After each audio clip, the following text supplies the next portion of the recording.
Let's take a look at a kind of prediction problem or a classification problem that will be kind of a stepping stone toward advanced things like neural networks. So let's say we're working on cancer because I'm against cancer. I'm hoping you're against cancer too. And we want to maybe try to predict who might get cancer based on what chemicals they've been exposed to or something like that. So for now, let's not worry so much about how we're going to make the predictions, but we'll start by asking, how do we know how good predictions are? And then later we'll do, how do we make the predictions? So let's say two teams of biologists made some predictions for 6 patients, same 6 patients, and we want to say which team did a better job predicting whether each patient would get cancer or not over the span of 10 years. So we want to say which team did better, but we also want a way to say how good is this set of predictions. So if I made a little tweak to it, could I say whether they got how much better or worse they got? So that's the idea. Take a minute to think about how we might measure how good the predictions are. Maybe pause the video, think about it, and then unpause it. Okay, welcome back from unpausing. So you might have seen the hint here. We could do sum of squared errors, like saying, well, when this number is low, we want this number to be low as well. And when this number is high, we want this number to be high. So we could take the differences and take the squares of those and take the sum or the mean. But it turns out there's a better way to think about it that, like I said, will lead us into like the kind of neural network math that we want to be doing eventually.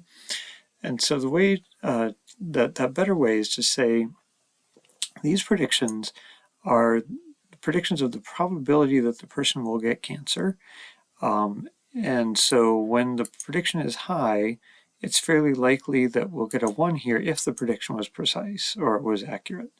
So let's say, what's the probability of seeing the outcome, the 0 or 1 that we saw, presuming that the prediction is the true probability of getting a 1. So let's start here. Well, if this is the probability of getting a 1, and we saw a 1, what's the probability that that happened? We could say, well, it's just the 99.8%. It's a little trickier here. If this is the predicted probability of getting a 1, and we got a 0, what's the probability of getting the 0 if this was the prediction of getting a 1? We'd say it's the opposite, and for our probabilities, 1 minus is the opposite. So we could go filling in a formula that's different here for different rows based on whether it was a 0 or 1, but there's a better way, and that's to use an if statement. We can say if the person had a 0 outcome, which is good, no cancer, yay. So if that outcome was a 0, then give me the reverse probability of this. Otherwise, give me that probability. So we get the same number here that we just had, but we can fill this down. And so we are now reversing this probability, doing 1 minus it for the cases where the person had a 0 outcome or did not get cancer. And we could do the same thing here. So that's kind of quantifying how good each individual prediction is. But we want to come up with a way to summarize all of these into a single number, and summarize all of these into a single number, and then we can say which of those two numbers is better or how good is it. And so I said sum, and you might summarize, and you might think, well, I'll take the sum. And that's not a bad idea, but because these are already probabilities, adding them up will give us a number above 1, which isn't a probability. So a better way to think about it is if I asked if I have a fair coin and I flip it twice, what's the probability of getting 2 heads? It's a half times a half. Or if I have a fair coin and I flip it 3 times, what's the probability of getting 3 heads? It's a half times a half times a half. So we're kind of asking what's the probability of seeing what we saw in this case, and this case, and this case, and this case, all of them independently. So the overall measurement is the product of those. So I'll say equals product and highlight these. And so then we can do the same thing for both sets of predictions here. And this one is a little bit higher than that one. We want each of these to be pretty near 1. So we want this to be as large as possible. So in this case, the second team had a higher overall quality to their predictions. So that's important to keep in mind. We want this number to be as large as possible. A name for that number is the likelihood of seeing what we saw, presuming that these predictions are the true probabilities of getting a 1. It's a likelihood and we want to maximize it, so that's called a maximum likelihood estimate, or MLE, and you'll see that in senior level statistics classes usually. So that's how we're going to measure how good a set of predictions is against a bunch of binary outcomes. And then now we have to talk about how will we actually make those predictions. So let's visit the next page here. So here we have this some binary outcomes, but we also have how much of a particular chemical the person was exposed to. So I've got a graph here of, for each person, how much chemical did they get exposed to, and was their outcome a 0, no cancer, or a 1, cancer. And we want to come up with some kind of function of chemical X exposure that predicts 0s and 1s. We could use a straight line, but a straight line trend line would eventually go above 100%, which is not good for probabilities, or below 0%, which is also not good for probabilities. We want something that will maybe start pretty close to 0 and then smoothly increase, but then level out near 1 and never get above 1. So a nice function that does that is called a logistic. So let's show that here. So 1 over 1 plus e to the negative x will start near 0, increase slowly, and then level out near 1. But its increase will be centered around x equals 0. It'll hit 50% at x equals 0. We want this to hit 50% more like over here. So we can do a shifted and scaled version of it, where we've got a horizontal shifting that we subtract from x and then multiply by a horizontal scaling. I've got some numbers reserved for that idea here. And so this formula is just doing this with that shift and scale. So I can fill that down. And I get predictions for each, and I see that nice start near 0, smoothly increase, level out near 1. If we had used a shift like maybe 75, then this whole curve will move over this way. Or if we used a shift of something like 20, then the whole curve moves over this way and crosses through y equals 50% at x equals 20. Similarly, if the scale was much smaller, let's say 0.01, we get a much slower increase. Or if it was larger, like 0.93, then we see a very rapid increase. So ultimately, we'd want Excel to be changing these numbers to maximize our overall likelihood.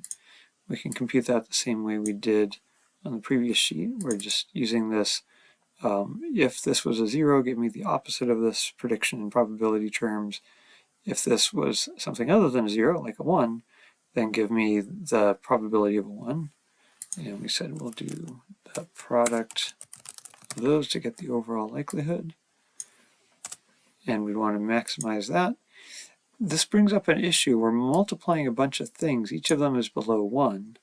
What if we had 1,000 things or 10,000 things? And let's just say, for the sake of adventure, that each of them was around 0.6. What answer might we expect? Well, we can do 0.6 to the 1,000. We get 1.4 times 10 to the negative 222. So that's 0.000 220 some times. That's really, really small. And what if it was 10,000 things? That's so close to 0 that Excel can't even represent it. It just gets rounded to 0. And having 1,000 or 10,000 things is perfectly reasonable for some data sets like this. So it'd be nice to have a way that could avoid that kind of numeric underflow or rounding to 0. And one way to think about that is that logs are handy because they take really small numbers and make them negative but not so small. So we could consider taking the log of the likelihood term. Natural log is nice. And that takes all our numbers which are below 1 and makes them negative numbers. And then how can we summarize those? When these numbers were probabilities, we took their product. But you might remember that for logs, log of a times b is the log of a plus the log of b. Logs turn products into sums. And so the overall log likelihood is the sum of those things. And so now we're summing things that are each negative, but they're not super close to 0, like we might get worried about for the result here. So that's a nice thing to do. Now we want to maximize the overall log likelihood. And it also has important relationships with other applied math things that we'll talk about in a minute.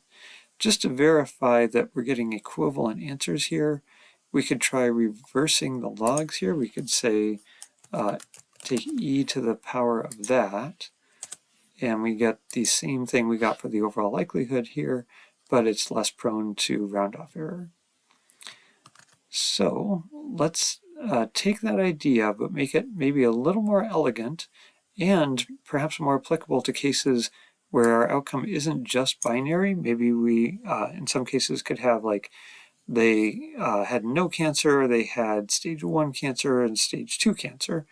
So let's talk about a method that will help generalize to that. It also helps us avoid this if statement. If is often kind of a mathematically inelegant thing to do, so we kind of like to avoid it if we can. So let's come over here. We've got the same predictions we had before, same parameters there.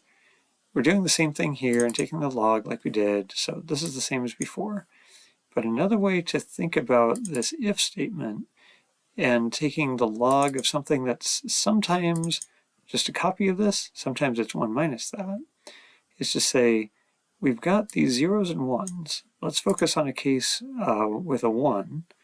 In that case, we want to take the log of this prediction. And so I could just say take the log of that prediction and multiply it by the number that's here. And so if this is a 1, then I'm multiplying the log by 1, and I just get the log. If this number is a 0, then I'm multiplying the log of this by 0, and so I get a 0. So that will take the log of the probability prediction in the cases where the outcome was a 1. Then we also want to do that for the cases where the outcome was a 0, but we want to do the log of 1 minus the probability, the prediction probability. So we can do the log of 1 minus the predicted probability, but then we want to multiply by the opposite of the binary value here. So if it's a 0, I multiply by 1 minus 0, which is 1, and then I get the log of 1 minus the prediction. If this was a 1, then I get 1 minus 1, which is 0, so that term gets ignored. So you can see I've got the same number here is there, here is there, here is there, and in the other column I have a 0. So each thing has a 0 in one column and a non-zero in the other. And then if I take the sum of all those things, it's just like summing these things, but I'm avoiding the if statement. So that's really nice. If I had more than 2 categories, I could have more than 2 columns here. Then I wouldn't do 1 minus p, I would do like probability of type 1, probability of type 2, probability of type 3, something like that. So it's a nice way to think about it, and it has this great connection to, we're also checking that this ends up being that, has this great connection to something in applied math called entropy or information theory. So the entropy of something that happens with probability p is negative p times log of p. For something that only has 2 options, the overall entropy is that term plus the probability that the other thing happens times the log of that other probability. And hopefully you can see how this is very much like y times log p plus 1 minus y times log 1 minus p, except now we're using 2 things, a bunch of y values and a bunch of probabilities. So that makes it the cross entropy between the y's and the p's, rather than just the probability. There's just the entropy of kind of one set of data, the p-values. So it's great to learn more about entropy in information theory context. It's also related to entropy or disorder in like a physical chemistry kind of sense.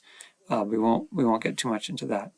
So when we're doing machine learning classification problems, especially with neural networks, we often use cross entropy as our objective function and try to we'd like to maximize the likelihood or log likelihood. Entropy is the negative of that, so we want to minimize that.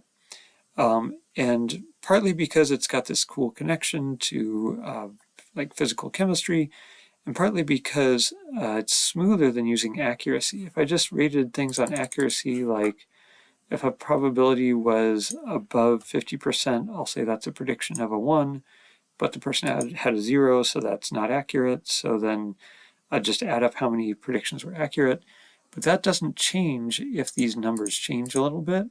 But we want our overall outcome measure to change if these predictions change even a little bit, whether or not they cross 50%. So that's why cross entropy is a great way, much better than accuracy, for summarizing how good a set of predictions was. One other little thing we have to be concerned about is there's still some possibility of rounding or overflow.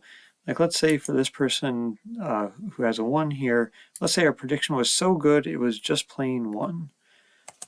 So this term still works, but this term is now trying to take the log of 1 minus 1, which is 0. The log of 0 gives you an error, and then that messes up our overall sum.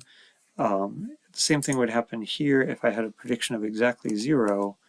This term would try to take a log of 0, which is an error. So what we can do here is put in like if error, parentheses, this comma 0. So if this is an error, we'll get a 0. If it's not an error, we'll just get this value, and we'll fill that down. You see the numbers didn't change because none of these are causing errors. I'll do the same thing here, comma 0, and fill that down. And now if we did have a perfect value of 1 here, we still get a 0 there rather than an error, and we can still compute our likelihoods. So professional software will take care of that for you, but in Excel we need to be careful like that.